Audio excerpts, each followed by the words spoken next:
So in today's video, I'm going to talk about all of the jobs that I've had since I left school, which is quite a lot, I have to tell you.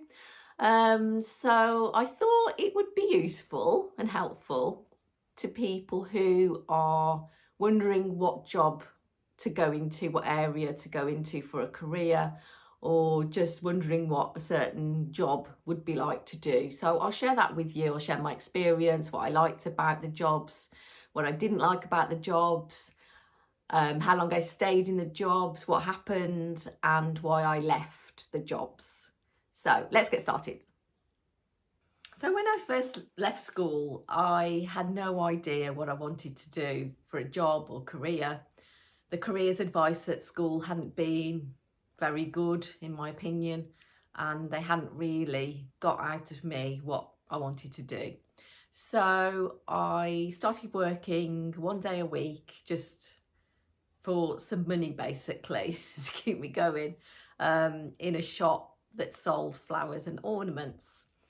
Now, it did help me and it gave me some customer service experience and dealing with people, and obviously the communication that goes with that.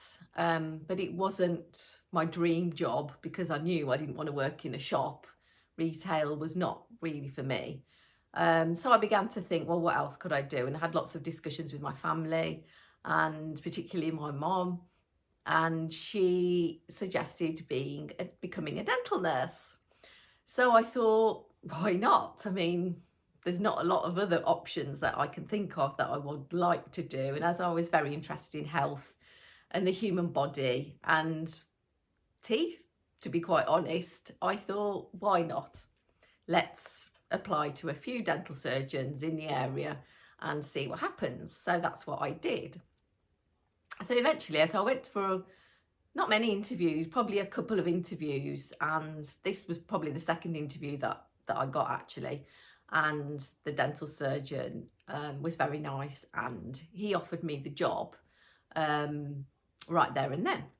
So I was very pleased, and so I started working as a dental nurse. I mean, this is quite some time ago now, and I thoroughly enjoyed it. So I worked at two different dental practices. One was just down the road from me where I could walk to, and the other one was I had to get two buses there and two buses back. So that was a little bit further away, and I didn't really mind the travelling. It was okay. And I met lots of friends there and we had such a good laugh. It was really, really good and such a good time in my life that I'll remember forever. So the drawbacks of being a dental nurse are, obviously you are the assistant to the dental surgeon, so you have to make sure that he has everything he needs. He may ask you or tell you what to do, so you've obviously got to be okay with that. And there's a lot, as you can imagine, of looking in people's mouths every day, and they might not always be the nicest mouths to look into. So yeah, you've got to be okay with that. And also there is a lot of blood. So, you know, if you don't like blood, then I'd suggest that not going into dental nursing.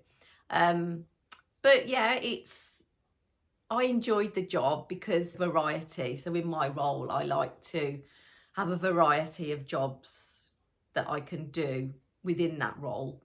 And I don't like just sitting down and being in one place. So the dental nurse was, you know, quite good for that. And also I became qualified as a dental surgery assistant, as it was known back then. And really, you expect to be paid a bit more money when you qualified. And I remember telling the dental surgeon I worked for, and when I got qualified in my very first job, you know, I'm qualified now as a DSA, and he said, "Oh, okay, that's really good." And I said, "Oh, so you know, could you consider increase my salary?" And he said, "Well, I haven't asked you to do the qualification, have I?" And I said, "No, but." Anyway, he did give me a little bit of an increase. I mean, it wasn't a lot, especially back then. But yeah, he did give me a little bit. But it wasn't really, I worked there for 3.5 years. And as I say, I did love it. But I wanted to progress and I wanted to earn more money. So I knew that I would have to leave the dental surgery where I worked with all the lovely people. We had lovely patients, and as I said, the girls were lovely who worked there, and the dental surgeons, to be honest. But I knew I'd have to leave there if I wanted to earn more money and progress with my career. So I left there and I went to work for, as it was known back then, the health authority for the area that I lived in. So I went to work there, and again, I absolutely loved it. Met some lovely people, worked with some lovely dental surgeons and dental hygienists and dental therapists, and yeah, really, really enjoyed it. It was more money, so that was good. And I worked there for 3 years, and I did consider during that time going on to train to become a dental hygienist or a dental therapist. But in the end, I decided against it because there were other things that I wanted to do. So the next thing that I did was to become cabin crew. So it's a little bit of a different job, but obviously still working with the public. Still a lot of customer service and communication. So all of that I'd learned at the previous roles really, really helped me in getting a job as cabin crew. So I went for quite a few interviews with different airlines. So I went for a job with British Airways, had an interview with British Airways, and I eventually got a job with a company called Air Europe. Air Europe are no longer trading, but I think Air Europa, which was part of the Air Europe group, I believe they're still trading. So to be successful with getting a job as cabin crew, there's quite a lot of interviews and assessments that you have to go through to get the job. It is quite a lot, and it can be quite off-putting and a little bit scary when you first have to go through that assessment process. So first of all, you go to a group assessment. So there'll be quite a few people there who are all at the interview and all wanting to do well at the assessment day. And you have to do a group exercise. So there's that. And then if you get through that process, then you then are called back for an interview with a panel. So as I say, I got the job with Air Europe, and as the job was based in Gatwick, I had to go down to Gatwick, and I'd never lived away from home before, so it was quite scary. So I had to leave my family and my friends and move down to Gatwick because I live in the Midlands. So it was, it was a bit of a challenge for me. So I lived with a lady in Crawley for about a month, maybe a bit longer, while we did the training course. And again, I met lots of lovely people on the training course, and so made friends with 2 girls, and we got a house together and we rented the house in East Grinstead, which is a lovely place to live. I absolutely love East Grinstead. So we lived there for about 18 months. So being cabin crew, there's a lot of training, so you have to do a lot of classroom-based training, and then you have to do some role play, which involves you being in the setup of an aircraft, the inside of an aircraft, where you pretend to serve the passengers, what you'll be selling and how you'll be doing it. So there's a lot of training involved in that. And then we also had to do safety training, because obviously that's really important, in case there's a fire on board, and they tell you how to deal with that. If the aircraft lands on water, you were taught how to do all of that. So you go to a swimming pool and you have to build a raft, and then if it lands on in a field or something, then you have to learn how to deploy the slides, and you have to go down the slides. So it was a lot of fun.